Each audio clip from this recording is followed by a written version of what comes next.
ஐயனையப்பா. சுவாமியே சரணம் ஐயப்பா. சுவாமி சரணம். காந்திநகர் ஐயப்ப சுவாமி திருக்கோவில் ஒவ்வொரு சனிக்கிழமை அன்னைக்கும் நம்முடைய பகவானுடைய அனுகிரகத்தை பெற வேண்டியும் பகவானுடைய இந்த சிறு சன்னிதானத்தில் கூட்டு பிரார்த்தனைங்கிற ஒரு வலிமையான பிரார்த்தனை, அந்த ஒவ்வொரு பக்தர்களுக்குமான ஒரு பிரார்த்தனை, ஒவ்வொரு பக்தருடைய நம்பிக்கைக்கான ஒரு பிரார்த்தனை. நம்ம சொல்றதே பகவான் அங்கே காது கொடுத்து கேட்டுட்டு இருக்கிறார். நம்முடைய கஷ்ட நஷ்டங்கள்லாம், நம்முடைய தொழில் வளம், நம்முடைய உடம்பு பிரச்சனைகள், இது எல்லாத்தையும் குடும்ப பிரச்சனைகள், இது எல்லாத்தையுமே தடைகளை தகர்க்கும் தர்மசாஸ்தா ஒவ்வொரு நாளும் ஒவ்வொரு விராகமாக கேட்டுக்கொண்டிருக்கிறார். பகவானுடைய சன்னிதானத்தில் நம்ம என்ன நினைச்சாலும் தூய உள்ளத்தோட சிரத்தையோட பக்தியோட உண்மையா நேசிக்கக்கூடிய பகவான் இதோ ஸ்ரீ தர்மசாஸ்தா காந்திநகர் அவதரித்த ஐயப்ப சுவாமி நம்ம கண்ணுக்கு முன்னாடி நிற்கிறார். அவர்கிட்ட நம்மளுடைய ஒவ்வொரு மாதமும் ஒவ்வொரு வாரமும் இங்க கூட்டு பிரார்த்தனையில பகவான்கிட்ட சொல்லிட்டு இருக்கிறோம். பகவான் கிட்ட ஒரு தாயாக, ஒரு தந்தையாக, ஒரு நண்பனாக எண்ணி நீங்க என்ன சொல்றீங்களோ நியாயமான கோரிக்கையெல்லாம் பகவான் காது கொடுத்து கேட்டிருக்கிறார். அதனால ஆத்மார்த்தமான ஐயப்பனுடைய சன்னிதானத்தில் உங்களுக்கு வேண்டுதலாம் நெருக்கணும் பகவானை நான் வேண்டிக்கிறேன். என்னைக்குமே இந்த கூட்டு பிரார்த்தனையில முதல்ல நம்ம கேட்கறது என்னன்னா, கணவன் மனைவிக்குள்ள அந்யோன்யம் இருக்கணும், குழந்தைகள் வளமோடு இருக்கணும், நல்ல கல்வி அறிவோடு இருக்கணும், தொழில் நல்லபடியா நடக்கணும், கைகால் சுகம் இருக்கணும்.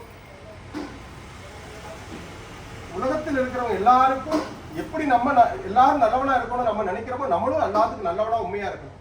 இதான் பகவான்கிட்ட கேட்க. இது ஒண்ணுமே இல்லை. சொத்து சுகம் காசு பணம் எல்லாமே அவன் பார்த்து கொடுக்கறதா. இதை நீ நல்லவனாக இருந்தா அது உன்னையே தேடி வரும். நமக்கு எப்ப கெட்ட நேரம் வருதுன்னு தெரியுங்களா? என்னுடைய நேரம் சரியில்லைங்க, நான் என்ன செஞ்சாலும் என்ன சொன்னாலும் அது ஒரு மாதிரி தப்பா போகுதுன்னு எப்ப தெரியுமா? என்னைக்கு நீங்க அடுத்தவனுக்கு கெடுதல் நினைக்கிறீங்களோ அன்னைக்கே தெரிஞ்சிருச்சு உங்களுக்கு நேரம் சரியில்லை. சின்ன சூச்சம் தான், பெருசா ஒண்ணும் கிடையாது. நீங்க சாமியார்கிட்டயோ ஜோசியமோ யாருக்கிட்டையும் போய் பார்க்க வேண்டிய அவசியம் இல்லை. எனக்கு நேரம் சரியில்லை அப்படின்னா எப்படி தெரிஞ்சுக்கணும்னா சிம்பிளா ஒரு லாஜிக். யாருக்கெல்லாம் தேவையில்லாமல் தீங்கு நினைக்கிறோமோ, யாரெல்லாம் குறைகளை கண்டுபிடிக்கிறோமோ, அவன் சரியில்லை இவன் சரியில்லைன்னு குறைகளை கண்டுபிடிக்கிறோமோ, நான் மட்டும்தான் இந்த சுத்தமானவன், மிச்சம் எல்லாருமே ஒரு சரியில்லைன்னு என்னைக்கு மனசுக்கு தோணுதோ அன்னைக்கு நம்முடைய நேரம் சரியில்லைன்னு தயவு செஞ்சு நினைச்சு. பிறர் சொல் கேட்டு அடுத்தவர்களை இகழ்வது. பிறர் சொல் கேட்டு எப்படி யாராவது ஒருத்தர் சொல்லுவாங்க அவர் சரியில்லைங்க அந்த இடத்துக்கு போகாதீங்க, இப்படி நிறைய பேச்ச கேட்டுட்டு நிறைய நல்ல பழக்கங்களை நல்ல மனிதர்கள் எல்லாம் நிறைய வந்திருக்கு. அதனால ஆத்மார்த்தமா பகவான்கிட்ட கேட்கக்கூடிய ஒவ்வொரு வார்த்தைகளும் தர்மசாஸ்திரா நம்ம சொல்லக்கூடிய ஒவ்வொரு நிகழ்வையும் கதை கொடுத்து கேட்டுட்டே இருக்கிறார். அதனால உண்மையா இருக்கும், நியாயமா இருப்போம். அது என்னங்க நியாயமா இருக்கிறது? எல்லாருமே நம்ம கிட்ட நியாயமா இருக்காங்களா? யார தயவு செய்து விட்டுருங்க. நமக்குள் நம் நியாயமாக இருப்போம். எது தர்மமோ எது நியாயமோ அதை மட்டும் நாம் யோசிப்போம். பகவான் அதை வேண்டிக்கும்.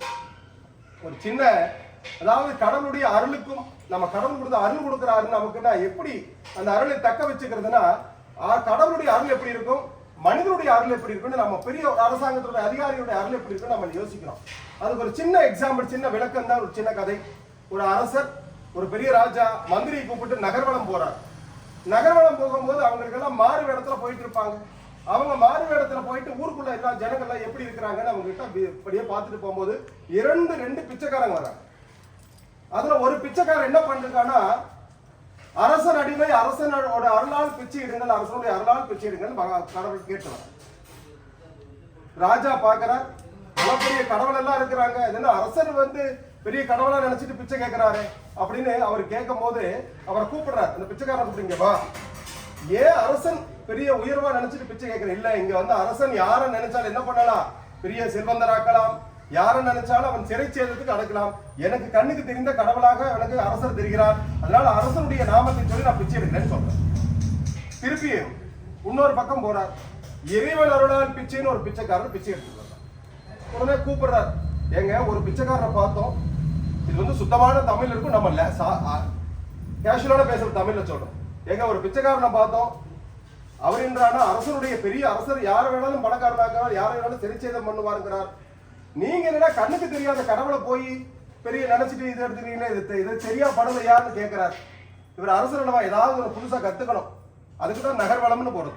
இன்னைக்கு இருக்கிற அரசர்கள்லாம் நகர்வளம் இல்லை, வேற வளம் போயிட்டு இருக்கிறாங்க. அன்றைக்கு இருந்த அரசர்கள் நியாய தர்மத்தோடு சிந்தனையோடு தர்ம சிந்தனையோடு இந்து சனாதன தர்ம சிந்தனையோடு தான் இருந்தாங்க. ஆனா இன்னைக்கு இருக்கிற அரசர்கள் அப்படிலாம் கிடையாது. கேட்கும் போது சொல்றார், அதாவது அரசர் கொடுக்கிற செல்வத்தையே ஆண்டவன் நினைத்தால் மட்டுமே நம்ம இடத்துல நினைக்கும். அரசார் கொடுத்த என்ன செல்வம் கொடுத்தாலும் கடவுள் என்ன பண்ணுவார், அவருடைய அனுகிரகம் இருந்தா தான் நம்ம கிட்டே நினைக்கும். அதனால இறைவன் தான் மிகப்பெரியவர். அதனால இறைவனுடைய நாமத்தில் நான் பிச்சை எடுக்கிறேன் அவர் போயிட்டார். உடனே 2 பேருக்கு ஒரு கன்ஃபியூஸ் ஆயிடுச்சு. அரசர் நேரா போறார், மந்திரி கிட்ட டிஸ்கஷன் பண்றார். ஏங்க இது என்ன இப்படி கன்ஃபியூஸ் பண்ணிட்டு போறாங்க, அப்ப நான் பெரிய ஆளா கடவுள் பெரிய ஆளா? ஏன்னா கடவுளை யாருமே இங்க பார்த்தது இல்லை. இருந்தாலும் ஒருத்தர் நம்ம அரசவை கூட்டி ஒரு ஏற்பாடு பண்ணலான்னு ஒரு அரசர் சின்ன யோசனை பண்றார். காலையில அரசவை கூடுது. அரசவை கூடனோடனே ஊர்ல இருக்கிறவங்க எல்லாம் கூட்டு வந்து ஒரு சின்ன வெகுமானம் கொடுக்குறோம், இன்னைக்கு அரசுடைய பிறந்த நாள், அவர் சந்தோஷமா இருக்க கூப்பிட்டு ஒரு வெகுமானம் கொடுக்கணும்னு சொல்லி எல்லாத்துக்கும் கொடுக்குறாங்க. அந்த நேரத்துல அந்த அரசர் பேரை சொல்லி பிச்சை எடுத்தான் பாத்தீங்களா, அவனை கூப்பிடுறார், எல்லாரையும் கூப்பிடுறார். இந்த சாண்டவன் பேரை சொல்லி பிச்சை எடுத்து மனுஷனையும் கூப்பிடுறார். அவர்கிட்ட கூப்பிட்டு என்னாச்சு, அவர்கிட்ட கூப்பிட்டு சின்னது ஒரு சொற்பனமான ஒரு சின்ன ஒரு பொற்காசை கொடுத்து அனுப்பிடுறார். இந்த அரசன் பேரை சொல்லி பிச்சை எடுத்த மனுஷன் கிட்ட கூப்பிடுறார், தனியா கூப்பிடுறார். ஓ பெருசா ராஜா ஏதோ தருவார் போடுறதுன்னு போனோன்னே இவ்வளவு பெரிய பூசணிக்காய் எடுத்து தந்திருக்கிறார். பூசணிக்காய் சுத்தி முத்தி பாக்குறார். சரி என்னமோ அரசர் கொடுத்துட்டார், அவ்வளவுதான். அவன் என்ன பண்ணிட்டான், அடுத்த நாள் அவன் போயிட்டான். கொஞ்ச நாள் கழிச்சு ஒரு 10 நாள் 15 நாள் 20 நாள் கழிச்சு மறுபடியும் அரசர் என்ன பண்றார், நகர்வலம் போறார். நகர்வலம் போன உடனேயே இந்த பிச்சைக்காரனை பாக்குறார். அவன் டெய்லி எப்பவும் போலயே காலையில் என்ன பண்றான், எந்திரிக்கிறான், நடவடிக்கை கவனிக்கிறான், எந்திரிக்கிறான், எல்லாம் பண்ணிட்டு ஒரு சோழநாத்து அந்த பையத்துக்கு அழுக்கு பையத்துக்கு போயிட்டு அரசன் அடிமையால் பிச்சைனார். உடனே கூப்பிடுறாரு, ஐயோ இங்க வாயா அப்படிங்கிறாரு. என்னங்கன்னு கேட்கறான். ஏன் ராஜா எல்லாத்தையும் கூப்பிட்டு பொண்ணு பொருளாம் கொடுத்தாரு, உனக்கு ஏதோ கொடுத்துருப்பாருல்ல, ஏன் எல்லாருமே நல்லா இருக்கிறாங்க, நீ ஏன் மடி பிச்சை எடுத்துட்டு இருக்கிற, பிச்சை எடுக்க கூடாதுன்னு கொடுத்தாரு. ஏங்க எல்லாருக்கும் ராஜா ஏதோ கொடுத்தாரு, அது எனக்கு என்னன்னு தெரியல, எனக்கு பூசணிக்காய் கொடுத்தாரு, ஆனா சும்மா இல்லைங்க, அந்த பூசணிக்காய் கொண்டு ஒரு திருட்டு வித்துட்டேன், அந்த அரசாணிக்காய் பூசணிக்காய் கொண்டு போய் என்ன பண்ணிட்டேன், ஒரு திருட்டு வித்துட்டேன், அதுலதான் புது தட்டு வாங்கியிருக்கேன், பிச்சை எடுக்கிறதுக்கு புது தட்டு வாங்கியிருக்கிறேன், இங்க பாத்தீங்கன்னா பல இருக்குன்னு காட்டிடுறேன். உடனே பண்ணிக்கிறாரு, என்னடா வம்பா போச்சுன்னு சொல்லி போட்டு, இது யாரா வாங்கினான்னு பார்த்தா இந்த இறைவன் அருளால் பிச்சை எடுத்தான் பாத்தியா, அவரு பல்லாக்கில் வர்றாரு. இவன் எங்கேயோ பார்த்த மாதிரி இருக்கேன்னு நிறுத்தி கேட்க, நீ என்ன ஆண்டவன் அருளால் பிச்சை எடுத்தேன், இன்னைக்கு ஆண்டவன் எனக்கு நிறைய சொத்து கொடுத்து என்னையா கொடுத்தாருன்னா, ஒருத்தர் வந்து என்கிட்ட பூசணிக்காய் கொடுத்தார், நானும் வீட்டுக்கு எடுத்துட்டு போய் சமைக்கிறான்னு அறுக்கிறேன், உள்ளுக்குள்ள வைரமும் வைடூரியமும் மேதகமும் கோமாதமும் இருக்குது, எனக்கு கடவுளுடைய எவ்வளவு பெரிய கருணை பாத்தீங்களா, போது என்னோட கஷ்டமெல்லாம் இன்னைக்கு தீர்ந்துருச்சு, அதனால நான் கடவுளுடைய நாம சொல்லிட்டு நீங்கள் அவர் அடிமையா போயிட்டு இருக்கிறேன்னு சொல்லி பல்லக்கத்துல போறார். இதுல இருந்து என்ன தெரியுதுன்னா, கடவுள் என்னதான் நம்ம சம்பாதிச்சான், என்ன காசு பணத்தை எல்லாம் சேர்த்தினால் இறைவனுடைய அருள் இல்லாம அந்த பொருள் சேர்த்த முடியாது. என்னைக்கும் பகவானுடைய நாமத்தை சொல்லிக்கொண்டே நம்முடைய இறைவனுடைய ஒவ்வொரு நாட்களும் ஒவ்வொரு நேரமும் கடவுள் நம்ம கூட டிராவல் பண்ணிட்டே இருக்கிறார். நல்லதும் கெட்டதும் நான் என நினைத்து கடவுள் என்ன பண்ணிட்டார், நீதான் 1947க்கு முன்னாடிதான் சொர்க்கம் நரகம் மேல இருந்தது.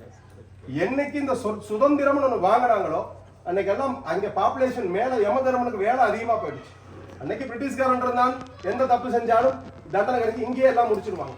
சுதந்திரம் கொடுத்தா கடிவாளம் இல்லாத குதிரை மாதிரி என்ன பண்ணிட்டோம், நிறைய தெரிவிட்டு ஓடுறக்க ஆரம்பிச்சிட்டோம். அதனால பாவம் நிறைய செய்யறதுக்கு ஆரம்பிச்சோன்னே இந்த கலியுகம் நேரம் எல்லாரும் நிறைய மேல போறதுக்கு ஆரம்பிச்சோன்னே அவன் என்ன பண்ணிட்டான், இது நீ ஒரு பிரான்ச் ஆகாதுன்னு சொல்லி போட்டு 7-8 பிரான்ச் போட்டான், அங்கேயும் கூட்டம் அதிகம். அதனால அந்த பிரான்ச்சை மொத்தமா பூமிக்கு டிரான்ஸ்பர் பண்ணி, நீ நல்லது செஞ்சால் இதுவே சொர்க்கம், நீ தவறு செய்தால் இதுவே நரகம், நீங்க டிரான்ஸ்பர் பண்ணி அனுப்பிட்டான். அதனால முடிந்த வரைக்கும் நல்லவராக இருப்போம், பகவானுடைய நாமத்தை சொல்லுவோம்.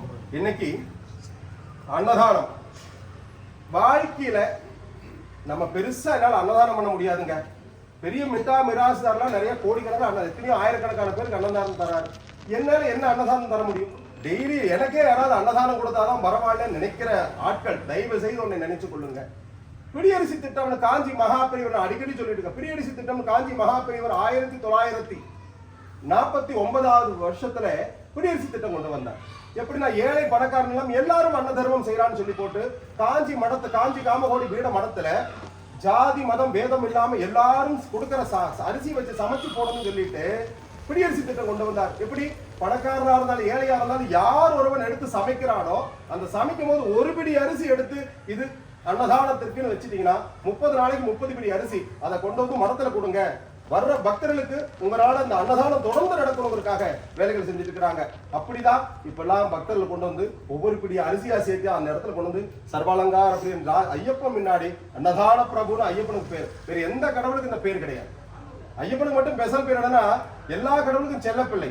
கலியுகத்தினுடைய கடைசி அவதாரம் ஐயப்பன். நம்ம கும்பிடுற தெய்வங்களை முதல்ல தெரிஞ்சுக்கணும். முதல்ல குலதெய்வத்தை தெரிஞ்சுக்கணும். நம்மளுடைய இஷ்ட தெய்வம் காவல் தெய்வம் எல்லாம் தெரிஞ்சுக்கிட்டு அந்த சாமியில அதுக்கு தகுந்த மாதிரி வழிபாடு பண்ணினால் நிறைய விஷயங்களை தெரிந்து கொள்ளலாம். பக்தர்களே, இன்னைக்கு இந்த அன்னதானம் கர்மத்தையும் பாவத்தையும் போகக்கூடிய ஒரே தானம் அன்னதானம். வயிறார சொல்லக்கூடிய போதும் சொல்லக்கூடிய இந்த அன்னதானம் ஒவ்வொரு சனிக்கிழமை இந்த அன்னதானம் ஐயப்பனுடைய அன்னதானத்து நடக்குது. அதனால உங்களுடைய ஒத்துழைப்பு தேவை.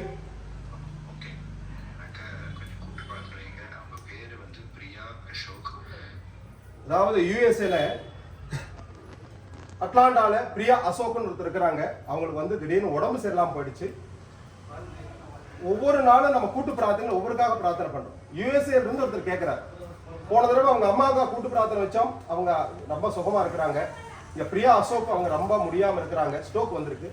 அவங்களுக்கு இன்னும் கல்யாணமாகாத ஒரு பொண்ணு, அது வந்து பொண்ணு டாக்டருக்காக படிச்சுட்டு இருக்காங்க யுஎஸ்ஏல. அவங்க பூர்ணமா குணமாகணும்னு அந்த கூட்டு பிரார்த்தனை எவ்வளவு பெரிய வலிமையான பிரார்த்தனை இல்லைங்களா? ஒவ்வொருக்காக இங்க மனமுருகி எப்ப பார்த்தாலும் காமாட்சி என்னை மட்டும் ரட்சின்னு போய் சாமி கிட்ட கேட்டா சாமி வெறுத்து சிவனை திரும்பி உட்கார்ந்துக்கிறார்.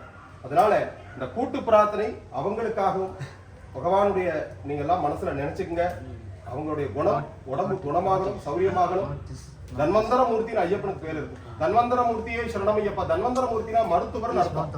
அவங்களுடைய பகவான் அவங்களுடைய நாமத்தை சொல்லட்டும். அதே மாதிரி நம்ம வந்து அன்னதானம் மட்டும் போடல.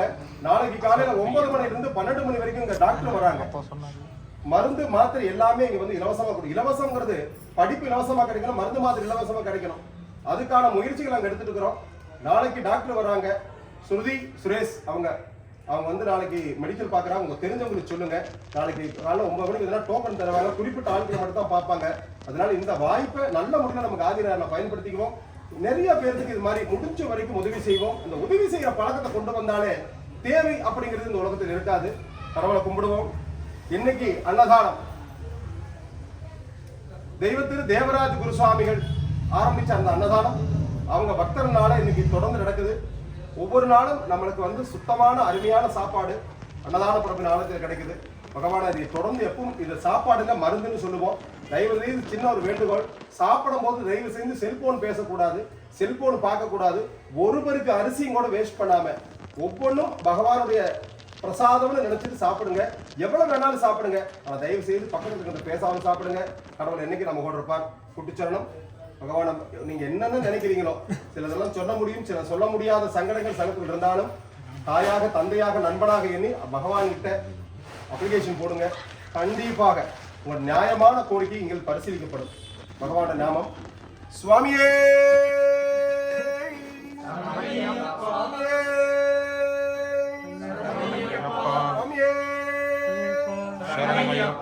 பிரபுவே பரம்பொருளே கோடி பிரம்மாண்ட நாயகனே வீரனே வீரமணி கண்டனே சிக்கர பகவானே தடைகளை தகர்க்கும் தர்மசாஸ்தாவே கண்புரி பவனே பிரம்மச்சாரியே நீலாஸ்திரதாரியே பிரதான பிரபுவே ஆதிபராசத்தின் தபப்புதல்வனே அரியமருணும் ஐக்கியமான தெய்வமே பஞ்சரத்ன நாயகனே கேரளத்து விக்கிரகமே பாண்டிய வம்சதிலகமே பவித்திரமான தெய்வமே சக்கியமான தெய்வமே விராண்ட கோடி பிரம்மாண்ட நாயகனே எழுதிக்கும் தன்வந்தர மூர்த்தியே அவரேதும் செய்திருந்தால் மன்னித்திட வேண்டும் பகவானே.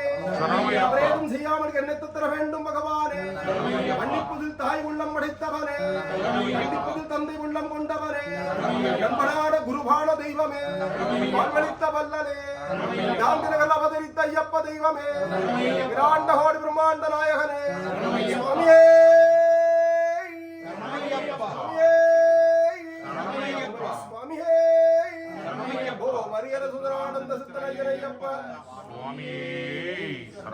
எண்ணியல் முடிதல் வேண்டும், நல்லவே எண்ணல் வேண்டும், பின்னிய நெஞ்சம் வேண்டும், தெளிந்த நல்லறிவு வேண்டும், பண்ணிய பாவம் எல்லாம் பரிது முன் பணியைப் போல நன்னியனின் முன்னுங்கு நசிந்திடல் வேண்டும். அண்ணாய் அப்பா நான் வேண்டுதல் கேட்டல் புரிதல் வேண்டும். ஆறுயிருக்கெல்லாம் நான் அன்பு செய்யல் வேண்டும். எப்பாரும் எப்பதமும் எங்கனமும் சென்றேன். எந்த திருப்புகழை இயல்படல் வேண்டும். செப்பாத மிரளை மேல் சுத்த சிவ மார்க்கம் திகழ்ந்தோங்கரு ஜோதி செலுத்திடல் வேண்டும். தப்பேதும் நான் செய்யும் நீ பொறுத்தல் வேண்டும். தலைவானை பிரியாத நிலைமையும் வேண்டுவரே. சுவாமியே சுவாமியே ஓமரிகர சுதரானந்த சித்தனையப்ப சுவாமியே.